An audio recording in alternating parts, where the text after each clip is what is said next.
ఒకటే లక్ష్యం. మహిళా సాధికారిత అంటే ఏంటో ఈరోజు చూపించినటువంటి ప్రభుత్వం జగన్మోహన్ రెడ్డి గారి ప్రభుత్వం.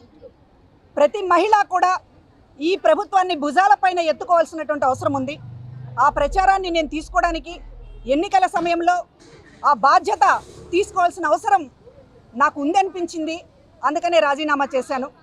నేను మాత్రమే కాదు, ఏ మహిళకైనా సరే ఈ రాష్ట్రంలో మహిళల గురించి ఆలోచించే వారు కానీ, మహిళలు బాగుండాలని కోరుకునేటటువంటి ఎవరైనా సరే ఈ ప్రభుత్వాన్ని బలపరచాల్సిందే, ఈ ప్రభుత్వానికి అండగా నిలవాల్సిందే. ఎందుకంటే మహిళా సాధికారిత అనేటటువంటి దానికి మేము కూడా చాలా సంవత్సరాలుగా మహిళా ఉద్యమాల్లో పనిచేసాం. అనేక సంఘాలలో రాజకీయాల్లోకి రాకముందు మహిళల కోసం పనిచేసాం. న్యాయవాదిగా నా దగ్గర ఉండేటటువంటి కూడా మహిళల కేసులే ఉండేవి. కానీ మహిళా సాధికారిత అనేటటువంటిది పల్లె ప్రాంతాలలో 80% ఏదైతే ఆధారపడి ఉన్నారో అక్కడ దాకా చేరాలి అని అంటే ఇప్పటిదాకా మాటలకే పరిమితమైంది.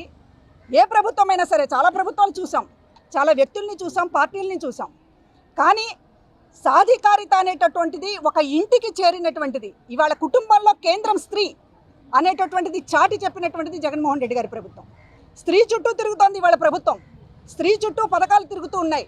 స్త్రీ చుట్టూ సమాజం తిరుగుతూ ఉంది.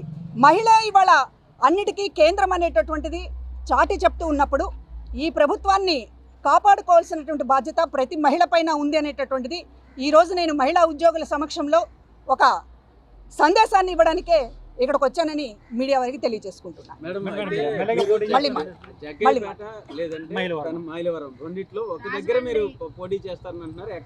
పోటీకి అవకాశము లేకపోతే పోటీకి సంబంధించినటువంటి దానికి సంబంధించినటువంటిది ఆ ఆలోచనలతోనూ నేను రాజీనామా చేయలేదు.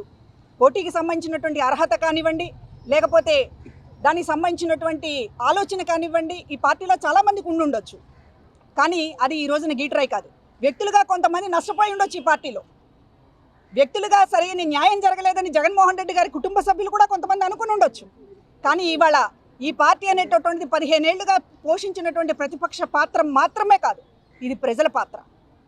సమాజంలో ఎప్పుడూ లేనటువంటి విధంగా రాజకీయాలను కానీ, సమాజంలో మహిళల స్థితిగతులను కానీ, పేదవాళ్ల స్థితిగతులను కానీ మార్చడానికి ఒక మహాయజ్ఞంగా 15 ఏళ్లుగా కొనసాగుతున్నటువంటి దీంట్లో వ్యక్తులు ఎప్పుడూ ముఖ్యం కాదు. నాకు సీట్ వచ్చిందా రాలేదా అనేటటువంటిది ముఖ్యం కాదు. నా బాధ్యతని ఈ రోజున నిర్వర్తించాల్సినటువంటి అవసరం మహిళల కోసం ఉంది, సామాన్యుల కోసం ఉంది. మనసున్నటువంటి ప్రభుత్వానికి మద్దతు తెలియచేయకపోతే అది అన్యాయం అవుతుంది అనేటటువంటిది అది ప్రతి ఒక్కరు ఆలోచించేటట్టు చేయడమే నా బాధ్యత అనుకుంటున్నాను. పార్టీ ఆదేశిస్తే పోటీకి సిద్ధమా? పోటీకి సిద్ధం, దేనికైనా సిద్ధమే. పార్టీ ఆదేశించినా ఆదేశించకపోయినా కొన్ని బాధ్యతలు నెరవేర్చడానికి సిద్ధంగా ఉన్నాం. అన్ని పరిస్థితులు కలిసి వస్తే జగన్మోహన్ రెడ్డి గారు తప్పనిసరిగా ఆలోచిస్తారు. కలిసి రాకపోతే ఈక్వేషన్స్ కావచ్చు, లేకపోతే బలాబలాలకు సంబంధించినటువంటి విషయాల్లో ఏదైనా ఒక కుదరకపోవచ్చు తప్ప అవకాశం ఇవ్వాలనేటటువంటి ఆలోచన ఆయనకి ఎప్పుడు ఉంటుంది. పార్టీ ఆదేశించి మిమ్మల్ని ఎన్నుకోమంటే ఏ చూసుకుంటారు? ఏ నియోజకవర్గం ప్రస్తుతానికి ఇది అసలు ఊహాజనితమైనటువంటి విషయము. ప్రస్తుతానికి పోటీ అనేటటువంటిది ఆ కాన్సెప్టే లేదు. ఖచ్చితంగా నాకు సంబంధించినటువంటి ఒక బాధ్యతగానే దీన్ని తీసుకుంటున్నాను తప్ప పోటీకి సంబంధించినటువంటి ఆలోచనతో కానీ, లేకపోతే అవకాశం వస్తుందనేటటువంటి దాంతో కానీ నేను తీసుకోవడం లేదు. ఇప్పటిదాకా మీడియా వారందరూ కూడా నాకు చాలా సహకరించినందుకు, మహిళా కమిషన్ చైర్పర్సన్గా మీరు అనేక మంది సహకరించారు. ప్రతి ఒక్కరికి ధన్యవాదాలు, కృతజ్ఞతలు. జగ్గైపేట నా ప్రాంతం కాబట్టి, నేను పుట్టి పెరిగిన ప్రాంతం కాబట్టి అనుకుంటారు. అంతకు మించి రాష్ట్రంలో మీరు నేను మీ వల్ల కావచ్చు, జగన్మోహన్ రెడ్డి గారి వల్ల కావచ్చు, రాష్ట్రంలో నేను తెలియని ఈ ప్రాంతం ఏది?